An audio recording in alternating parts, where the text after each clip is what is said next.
сонда сіз қазір сен олсаң байтақ сонда Чацбек не болады сонда біздің жұмысымыз не болып жатыр?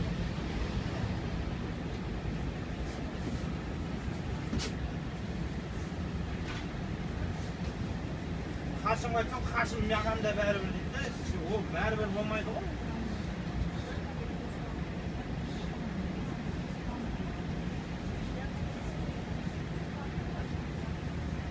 Уақыт алып келе бергенде менің де артымда балдар бар ғой, қазірдің өзінде жылап отырмын, мысалы, на екі жүгеріп келіп жатыр встречный бересің.